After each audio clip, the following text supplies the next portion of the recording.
चलिए, तो ये भी एक बहुत बड़ा मुश्किल काम है कि कैसे वहाँ तक पहुँचें और कैसे राहत बचाव का कार्य किया जाए। अरुणिमा, बहुत बहुत धन्यवाद हमारे शो में जुड़ने के लिए। आप अपना ख्याल रखिएगा और समय समय पर हम आपके पास आएंगे वहाँ के अपडेट लेने के लिए। चलते हैं बाकी मेहमानों के पास, चर्चा वापस चलते हैं। आनंद शर्मा जी हमारे साथ हैं, साथ साथ प्रीति महेश जी हैं और विमलेंदु हैं। विमलेंदु, एक सवाल आपसे कि इस पूरे प्रलयकारी जो घटना है उसको देखने के बाद आपके मन में पहला ख्याल क्या है, क्योंकि आपने अलग अलग मौके पे आपने विश्लेषण किया है ऐसी घटनाओं का? देखिए, सबसे पहले तो हम प्राकृतिक आपदा अगर कहें तो शायद सही नहीं होगा, क्योंकि इसको हम नेचुरल डिजास्टर नहीं, इसको हम मैन मेड डिजास्टर या गवर्नमेंट मेड डिजास्टर या फिर कंट्री मेड डिजास्टर कहना बहुत ही आवश्यक है। क्योंकि अगर आप देखें तो सिर्फ क्लाइमेट चेंज को ब्लेम करना या फिर सिर्फ ग्लेशियर को ब्लेम करना वो आवश्यक नहीं है, वो सही नहीं है, क्योंकि उससे ट्रिगर भले ही किसी भी कारण से हुआ हो, लेकिन जो उसका इम्पैक्ट है, वो जो कंपाउंड हुआ है, उसका मुख्य कारण ये है कि जिस तरह से इकोलॉजिकल डिस्ट्रेस हमने वहां पे किया है, जिस तरह से डेवलपमेंट डिस्ट्रेस हमने वहां पे पूरे के पूरे हिमालय रीजन में किया है, और सिर्फ तिब्बत में नहीं, तिब्बत से लेकर के नेपाल से लेकर के भारतवर्ष में जो हमने जिस तरह की construction without taking considering the carrying capacity, हम कहते हैं कि क्षमता के विपरीत जो हिमालय जो है एक यंग हिमालयाज है, यंग माउंटेन है, एक और साथ ही साथ एक फ्रेजाइल माउंटेन है, उसके इस इकोसिस्टम को, उसके साइंस को बिना समझे जिस तरह के विकास का रास्ता हमने वहां के लिए चुना है, जिसके कारण कोई सी भी जो छोटी से छोटी ट्रिगर, ऐसा नहीं कि पहले क्लाउड बर्स्ट नहीं हुआ है, पहले ग्लेशियल लेक आउटबर्स्ट वहां पे नहीं हुआ है, लेकिन उसका इंपैक्ट जो है वो कंपाउंड हो जाता है, बोथ लाइफ के लिए, मतलब जान माल का जो नुकसान होता है, साथ ही साथ लॉन्ग टर्म जो इसका इंपैक्ट होता है। तो हमें समझना बहुत आवश्यक है कि बहुत इजी है, बहुत आसान है दो चीज करना। एक चीज तो ये कहना कि ये सिर्फ क्लाइमेट चेंज के कारण है, क्लाइमेट चेंज एक ट्रिगर कर सकता है, मतलब फॉर्मेशन ऑफ ग्लेशियल लेक्स जो है, जो 25,000 लेक्स हैं, वो जो उनकी जो वॉल है वो वल्नरेबल भले ही क्लाइमेट चेंज के कारण हो रहा है, क्योंकि जो हम बोल रहे हैं कि ग्लोबल वार्मिंग नहीं बल्कि ग्लोबल हीटिंग की जो प्रक्रिया हमारे पूरे के पूरे धरती पे हो रही है, जिसके कारण 25,000 जो लेक्स हैं वो और वल्नरेबल हो रहे हैं। लेकिन साथ ही साथ उस पूरे के पूरे रास्ते में अगर आप देखें तो पिछले 24 घंटे में जो खबर आ रही है कि लगभग 13 हाइड्रो इलेक्ट्रिक पावर प्लांट जो हैं वो दह गए हैं, 700 मेगावाट पावर प्लांट की कैपेसिटी के पावर प्लांट जो हैं वो बह गए हैं इसमें, और साथ ही साथ जान माल का नुकसान हुआ है। तो हम जो विकास की परिभाषा करते हैं, क्योंकि आपका चैनल जो है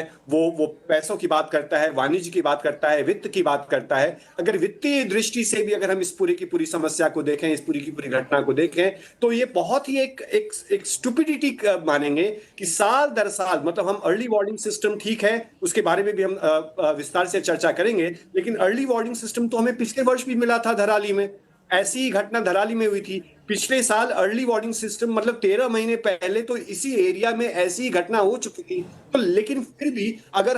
आप सारे के सारे जो विजुअल्स आप दिखा रहे हैं, तो जो चाइना का जो इमिग्रेशन कस्टम्स का जो ऑफिस है, वो शायद 13 मंजिला दफ्तर है, वो नदी के बेड पे क्या कर रहा है, जबकि हमारी सारी की सारी जियोलॉजी, सारा का सारा एनवायरमेंटल साइंस, सारे का सारा आर्किटेक्चर एंड अर्बन प्लानिंग और rural planning and Himalayan planning कहता है कि इकोलॉजिकली सेंसिटिव जोन में, खासकर हिमालयाज में, कोई भी कंस्ट्रक्शन रिवर बेड पे, खासकर ऐसे परमानेंट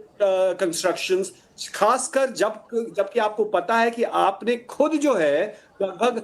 25 से 30 बांध बनाए हैं उसके ऊपर, जिसका बांध का मतलब होता है कि आपने वाटर बॉम्ब, रिवर बॉम्ब्स बनाए हैं, और साथ ही साथ लगभग 25,000 ग्लेशियर लेक्स भी हैं, जिसमें मिलियन क्यूसेक्स ऑफ वाटर जो है, हम यमुना के बारे में बात करते हैं कि 1 लाख क्यूसेक्स जब छोड़ दिया जाता है ताजेवाला में, हत्तीकुंड बराज में, तो यमुना में, यहाँ दिल्ली में बाढ़ आ जाती है। हम कह रहे हैं मिलियन, मतलब 10 लाख, 20 लाख, 30 लाख मिलियन वाटर जो है, लाख गैलन वाटर जो है वो जमा है इन लेक्स में। और ये सोचना कि इसका उपाय ये है कि हम पाइप लगा के, वो कोई टंकी नहीं है ग्लेशियर लेक्स कि इसका हम समाधान निकाल लेंगे। हमें इसके लिए सबसे पहले तो ये देखना पड़ेगा कि लॉन्ग टर्म जो ग्लोबल हीटिंग है उसको हम कैसे रोके, क्योंकि ये सारे ग्लेशियल जो लेक्स है बहुत वल्नरेबल है। साथ ही साथ हमें ये सोचना बहुत आवश्यक है कि ये एक कंट्री, एक देश विशेष की समस्या नहीं है, हमें पूरे के पूरे एक रीजनल प्लानिंग, क्योंकि आज नंबर जो जो है नेपाल का है,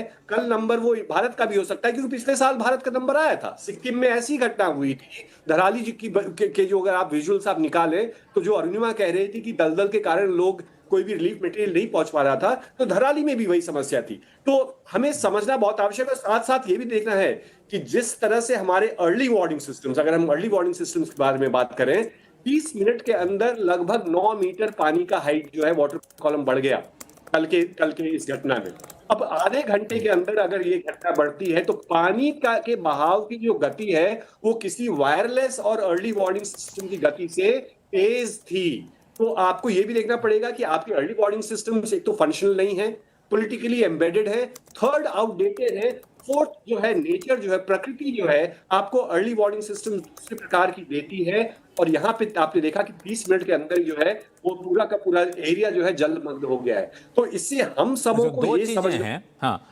दो चीज आपने बखूबी एक्सप्लेन किया। पहला कि ये भौगोलिक स्थिति है, इस वजह से ऐसा हुआ, वो स्वीकार योग्य नहीं है। दरअसल यहाँ पे जिस तरीके से बेतरतीब तथा कथित विकास हुआ है, ये इसके पीछे एक बड़ी वजह है। अर्ली वार्निंग सिस्टम जो हम कह रहे हैं वो भी आउटडेटेड यहाँ पे। दोनों इंपॉर्टेंट पॉइंट है जिस पर हम चर्चा को आगे बढ़ाएंगे। आनंद शर्मा साहब आपके पास आता हूँ, लेकिन एक सवाल प्रीति महेश आपके पास। ये जो कह रहे हैं विमलेंदु कि जिस तरीके से वहाँ पे डैम बनाए गए, हाइड्रो प्रोजेक्ट बनाए गए, वैसे क्षेत्र में जहाँ पे कह सकते हैं कि अभी उन पहाड़ों को कहा जाता है कि यंग माउंटेन्स हैं, वो काफ़ी ज़्यादा उतने कठोर होते नहीं हैं, सॉफ्ट होते हैं, तो वहाँ पे इस तरह की चीज़ों को आमतौर पे मनाही होती है, लेकिन फिर भी बनाया गया विकास के नाम पे, और यही सारी चीज़ें अब आके यहाँ पे जिम्मेदार हैं।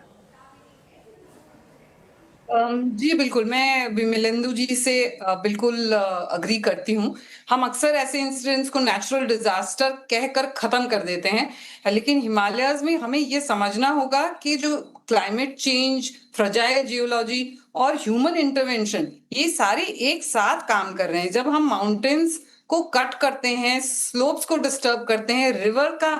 नदियों का रुख बदल रहे हैं, तो कंस्ट्रक्शन को इकोलॉजिकल, जैसा विमलेंदु जी ने कहा, कैरिंग कैपेसिटी होती है, उसको हम बिना समझे, उसको बिना जाने हम एक फ्रजाइल इकोसिस्टम को पूरी तरह से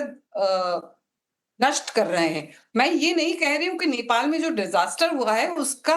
कॉज जो है वो सिर्फ कंस्ट्रक्शन या माइनिंग ही है। वो इन्वेस्टिगेशन अपने आप एक कंक्लूजन दिया जाएगा, लेकिन एक एनवायरमेंटलिस्ट की तौर पर मैं ये जरूर कहूंगी कि एक लार्जर पैटर्न दिखा रहा है कि वो, और ये बहुत वरिंग पैटर्न है। हम हिमालय में large scale construction, road cutting, slope cutting, stone extraction किए जा रहे हैं बार बार बिना समझे प्रॉपरली कि इसका एक लोकल जियोलॉजी पे, ड्रेनेज पैटर्न पे और स्लोप स्टेबिलिटी पर क्या इम्पैक्ट होगा। क्लाइमेट चेंज डिजास्टर का एक ट्रिगर हो सकता है, लेकिन हमारा इन्वायरमेंट इंसेंसिटिव डेवलपमेंट जो है वो डिजास्टर को कैटास्ट्रॉफी बना रही है। मैंने खुद ये नेपाल की बात है, मैंने खुद मेघालय में देखा है इसी तरह का, मतलब लार्ज कंस्ट्रक्शन और स्टोन कटिंग को होते हुए देखा है मैंने। और जब आप पूरे हिल साइड को कट करते हैं और कट करते हुए देखते हैं, तब आपको माउंटेन्स को लिटरली मतलब स्लाइस किया जा रहा है। तो एक एनवायरमेंटलिस्ट के तौर पे ये सवाल उठता है कि क्या हमने जेन्युइनली असेस किया है कि इसका एक क्यूमुलेटिव इफेक्ट क्या होगा, क्योंकि आप हर प्रोजेक्ट को इंडिविजुअली नहीं ट्रीट कर सकते। आप अलग अलग देखते हैं कि अच्छा स्टोन कटिंग कर रहे हैं उसका क्या इम्पैक्ट है, अच्छा हम रोड बना रहे हैं उसका क्या है, बट ये पूरा लैंडस्केप एक इकोसिस्टम है, ये अलग अलग नहीं है। तो आप जब एक ही जगह पे इतनी तरह की चीजें कर रही हैं, जो स्टोन कोरिंग है, ये जो कंस्ट्रक्शन है, जब आप ये किए जा रहे हैं तो उसका एक क्यूमुलेटिव इम्पैक्ट होता है और वो बहुत ज्यादा सीरियस है और वो हमें समझने की जरूरत है। एक बात जरूर कहूंगी मैं, ये माउंटेन को जो हमने सिर्फ कंस्ट्रक्शन मटेरियल की तरह ट्रीट करने लगे हैं हम, कि माउंटेन एक लिविंग इकोसिस्टम है और उसको हम उस तरह से ही ट्रीट करने की जरूरत है, नहीं तो इस तरह की आपदा हम पे आती रहेगी।